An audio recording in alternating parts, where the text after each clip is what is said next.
Magandang umaga mga kahuan. Narito na ang Pag-asa Weather Update today. Sa kasalukuyan po, inaasahan pa rin natin yung mga pag-ulan sa ilang bahagi po ng ating bansa. Dulot po ng patuloy na epekto ng mga weather systems na patuloy pong nakakaapekto sa ating kapuluan.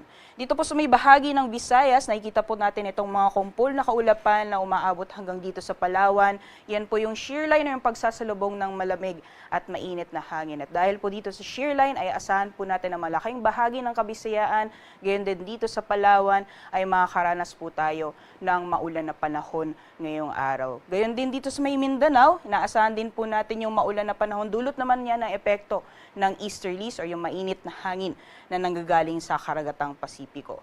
Sa may bahagi naman po ng Luzon, patuloy na umiiral ang northeast monsoon o hanging amihan, kaya asahan din po natin yung posibilidad ng mga light to moderate naman ng mga pag-ulan, lalong-lalo na po sa may silangang bahagi ng Northern Luzon ngayong araw. At sa mga susunod na araw, unti-unti pong lalakas ulit yung epekto nitong northeast monsoon. Magdudulot po yan ng mga pag-ulan sa eastern sections ng Luzon area. Meanwhile, itong shear line naman, unti-unti pong mababawasan yung mga epekto. So itong mga pag-ulan po ito ay unti-unti din pong mababawasan sa mga susunod na araw, especially dyan po sa Visayas, Mindanao, gayon din sa Palawan area.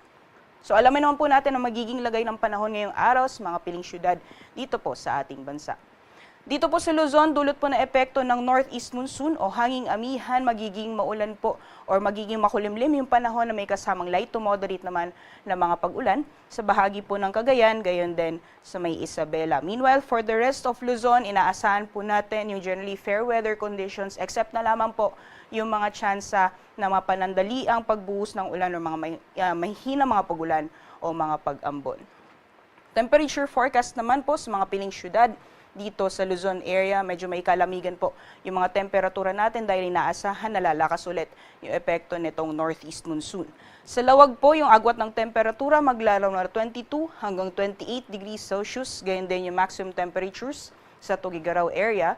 Sa Baguio naman, 14 to 21 degrees Celsius, 31 degrees Celsius maximum temperatures para sa Metro Manila ngayong araw, 30 degrees Celsius para sa Legazpi, at yung agwat naman ng temperatura sa Tagaytay ay maglalaro mula 19 hanggang 27 degrees Celsius.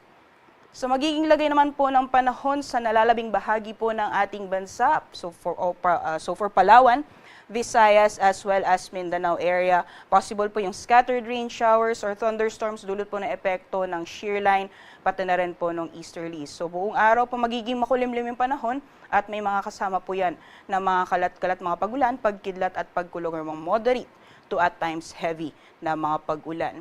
For temperature forecast naman sa mga piling syudad dito po sa Palawan, for Calayan Islands, 30 degrees Celsius maximum temperatures, sinaasahan po natin ngayong araw at 29 degrees Celsius naman para sa Puerto Princesa. For Visayas area, sa Iloilo, maximum temperatures po natin naabot ng 31 degrees Celsius, 30 degrees Celsius for Metro Cebu, at sa Tacloban, maglalaro mula 24 hanggang 29 degrees Celsius. At para naman po sa Mindanao, yung temperatura po natin maglalaro na 23 hanggang 32 degrees Celsius para sa Zamboanga, 30 degrees Celsius maximum temperature sa Cagayan de Oro, at gayon din sa Metro Davao na maglalaro na 25 hanggang 30 degrees Celsius.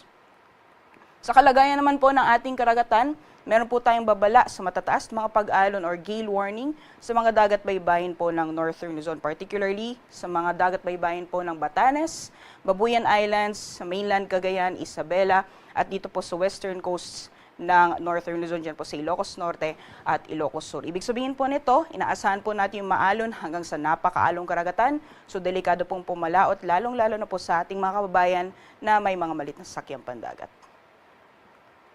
Sunrise po natin ngayong araw ay 6:25 AM at lulubog po mamayang 5:53 PM.